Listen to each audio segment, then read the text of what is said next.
Everybody know when you're ready. I'm ready. Ready? Mike, how'd it go? I know Coach Gibbs spoke highly of your effort. What you think and what the process was like? I think it was great. Being able to come back and see all my teammates that I played with. It's a pleasure to go out there and show what these guys, show all what we can do. And I think just being out here, being around everybody, coming back to Marshall, my second home, it was a pleasure to be here, and I love everybody here. Is it nerve-wracking, kind of a process to go through? Because you work so hard to get to this point. Yeah, I would say it's nerve-wracking at times, but being back here at Marshall, it took a lot of anxiety away. Like I said, like this is my second home. I love this place like no other, and I'm just so excited to be here. So I mean, I don't think I was that nervous as I probably would have been if I was anywhere else. Do you try not to look at the logos and the teams and how many are there? And obviously you don't get a lot of feedback just yet, but you will pretty soon, I'm sure. Yeah, I think I do a good job of trying to just block out all the extra noise and make sure that I'm focusing on the main thing. And the main thing today was to test well. So I think I did so, and I try not to look at all the logos and who's here and who's not. But of course, you're gonna see it, and you might think about some things here and there. But that's just how it is. Yeah. What do you do now from here until draft day? What's your itinerary? Yeah, so I got about 7 or 8 30 visits with teams. So I'm basically gonna be on the road this whole next month up until the draft. So I'm gonna just continue to try to keep in shape and things like that. Just because I'm on the road a lot. So hopefully the hotel's got weight rooms that I can go in and work out in, or I might walk in somewhere like 258. Just to enjoy the process too. I know it's kind of hard. It's your job, but also to enjoy what you're going through, right? Yeah, of course. And I think every prospect right now has got some stress and got some anxiety. They got things that they're dealing with, but it's a great experience. Like growing up as a kid, always looking at the Senior Bowl and the Combine and the whole pre-draft process is like everything that you dreamed of. And I think just to be able to go through this process is a blessing. And I'm enjoying it. I'm soaking up everything that I can from this, and it's just a pleasure.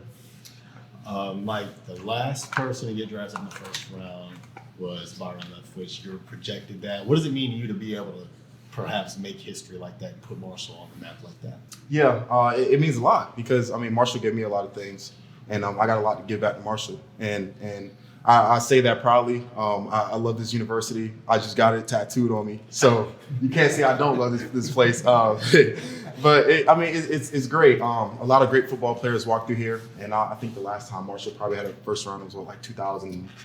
Byron Leftwich, 03. 03? Yeah, 2003. So it'll be a blessing to come out here 22 years later and be able to make it to the first round. So I think it'll mean a lot for this university and to me. When did you get that tattoo? I just got it like three weeks ago. Can we see it by chance? Yeah, I can see it. Is that allowed? Yeah. Okay. Got you. The unveiling. Go Herd, baby. There we go. I just got it a few weeks ago. There you go. It's still a little hell. You feel like from the end of the Sun Belt season to today, you've made your case. You've done all you can do. Yeah, Everybody's going around with the video, we're going over the Oregon guy, and then you've done all you can do. Now you wait for your business and the phone to ring. Yeah, and you got to think about it like every single doubt that somebody might have about me postseason, I was able to counteract that with my performance and the way I play. I know there were some things about like lacking physical attributes or lacking like arm or like wingspan and things like that. And I continue to show that, hey, I'm this player that probably don't think I am. And the more and more and more opportunities that I got to show that, the more and more I'm gonna do so. You know how special of an opportunity this is. How humbling has this whole process been for you? Very, very, because I would say even though like it's a blessing to go through this pre-draft process with the Combine and Pro Day and the Senior Bowl. On the other hand, like it's like I said, it's still very stressful. Like you're running around, you're trying to stay in shape. You got to visit these teams. You're having an endless amount of Zoom meetings with teams.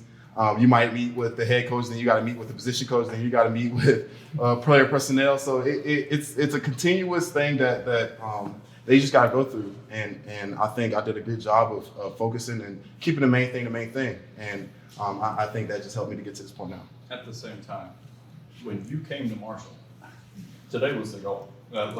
What does it mean to see everything come full circle and what you would envision when you come to Marshall really come to fruition over today and the next 6 weeks? Yeah, and kind of just goes back to your high school coach telling you like you're going to get everything out of it, what you put into it. And I think I put a lot into Marshall, and not just on the field, but off the field as well. And just meeting everybody that's so great around this campus and this university, it helped me out a lot. Marshall taught me a lot. Marshall guided me to get to this point where I'm at now. And like I said, like I got a tremendous amount of love for this university, and it means a lot to come out here and be able to put up for my school. And you have a lot of highlights in your career, but at the All-Star game and that drill when you ran the guy over, I mean, that stands out. Did things change for you then? Oh, of course, because going into the Senior Bowl, the biggest question was, can Mike Green play against Power 5 competition? So being able to go out there and show that I can, it meant a lot, and I think it definitely helped my stock for sure. Did that play into you dialing it down at the combine?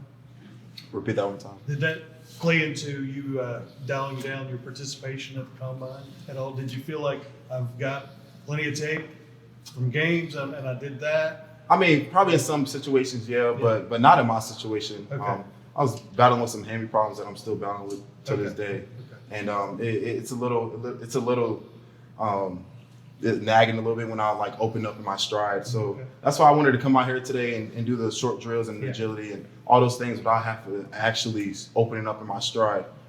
Just continue to get treatment, because you gotta think about it, like every day for the past 3 months, I'm going out there and I'm training and I'm trying to put the most output that I can in my body. And I think guys that's going through this pre-job process isn't necessarily able to take care of their body as much as you normally would, like during the season and things like that. And just going out there, like straining your body to run the fastest every day, takes a little toll on your body. You know what I'm saying? And I mean, I'm just going to continue from this point on to do more treatment for my body, and I should be fine by draft. What'd you think of JJ's performance today? JJ, he's an athlete, man. He's a freak. I call him a freak athlete because he's jumping out the roof. He's fast. I would say like my first week here, we both came in at the same time, and I was like, yeah, man, this dude's special. And date back to, I want to say like our first spring ball practice, he's getting like 3 interceptions a day, and I'm like, this dude is special, man. Like he really is. And I mean, JJ is my number one recommendation when teams ask me who would I bring with, and he's a great guy. He's a great player, but most importantly, he's just a great person. What are your plans on draft day? Do you know yet? Are you going to be there? Are you going to be home? Or? I'm not too for sure how they go about that. I think this year they're changing it up a little bit to where they're only inviting like 16 players or so. So if I get invited, I'm definitely going. If I don't, I think I'll just have it at Williamsburg, my hometown. Anything further for Mike? One more, if you don't mind. I was talking to Coach Street back on signing day, and he told a story about he got a phone call at like in the middle of the night once, and he just knew it was you. When it comes to just your ability to put down and grind, do you feel like that sets you apart from other people? Yeah, for sure.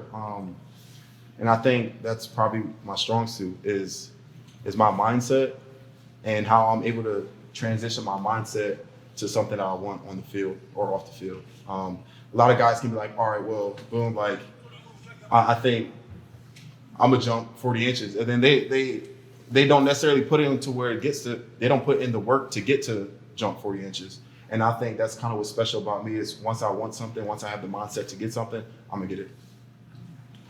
All right, thanks, Mike. Thanks, Mike. Yeah, I appreciate y'all. God bless. Good luck, buddy.